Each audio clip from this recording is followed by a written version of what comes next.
Namaste, Jai Bharat. I'm of the opinion and view that if you look for the roots of separatism, if you look at the roots of separatism, you see the beginning of separatism in Bharat. And from this separatism, development takes the separatists to terrorism. Separatism to terrorism, the distance is very small. The difference, the dividing line, if any, is very thin. So the beginning, the separatism is really the beginning of all kinds of terroristic behavior in general. The Islamic separatism began, as I understand, in Bharat, way back,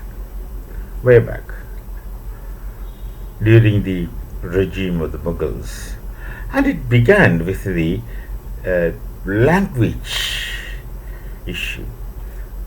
Most people might not know about it. They spoke the same language.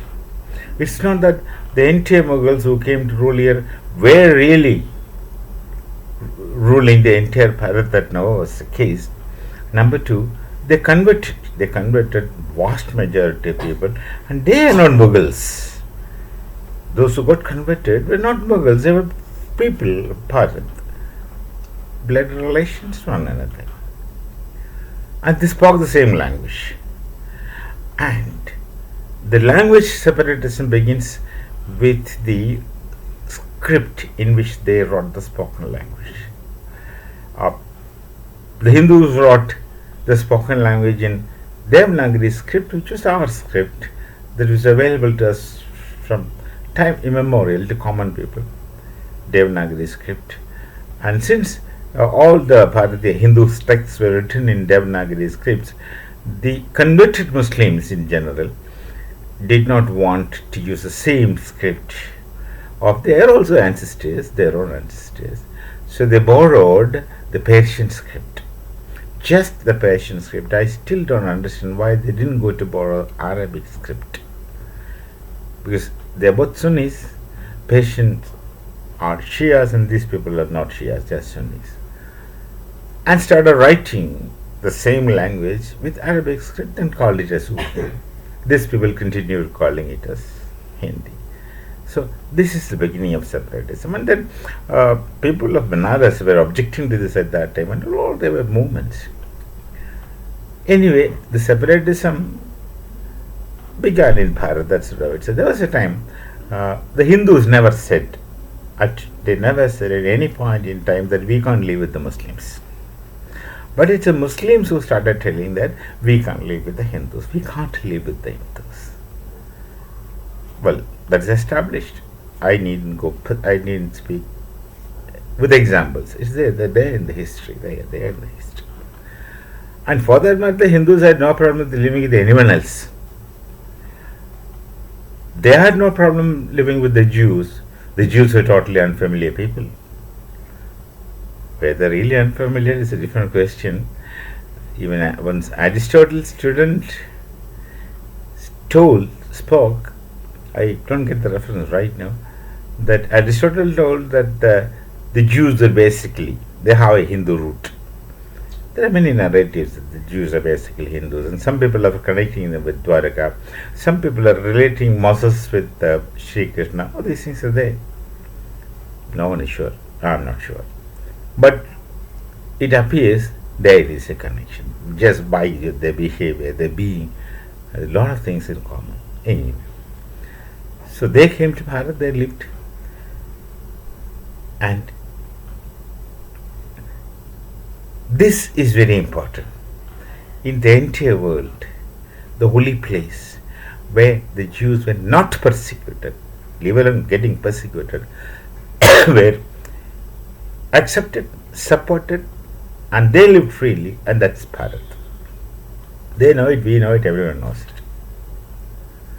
Then came from Iran the Persians, those who believed in Zend Avastha, those who believed in Zoroastrianism. They came to Bharat, they lived here. Then much later, a shipment of Polish Jews in a ship were drifting in sea, unable to dock anywhere, reached Jamnagar. Jamnagar is in Gujarat, in Bharat. They lived there comfortably. There's a Jewish cemetery barely 2 kilometers away from where I stay. I haven't seen any Jew here in this town, but there's a Jewish cemetery. People must have been living here, were living here once upon a time, that's history. So the Hindus in general had no problem living with anyone, no matter what his faith is, no matter from which area he comes in, no matter which language is spoken. Even today, and shall continue to be the case that Hindus live with Muslims comfortably. In Bharat, Hindus live comfortably with Muslims, and in all likelihood the Muslims are also most comfortable, except very few who are involved in who are influenced and intoxicated by operators outside Bharatiya boundaries. Someone's influence, but their number is very less. Some people in the Bollywood are they want to please some such people and speak such things. Fine, right? But not all Muslims are from Bollywood and supporters of this Bollywood Khans. So, in Bharat, the Hindus live with all kinds of people. They lived in the past, they live today, and they will continue to live with different people. We had no problem. The problems are with others, and that is we entail their own problem, their problem. They have to find solutions. We have nothing to do with it. We have no problem living with anyone for that matter. There are cases in front of you. History is full of that. So please don't. You don't think that you can ever make us separatists. We don't find difference with others. We had been so, we are so, we'll continue to be so. Till we meet again, Namaste, Jai Bharat, Jai Siya Ram.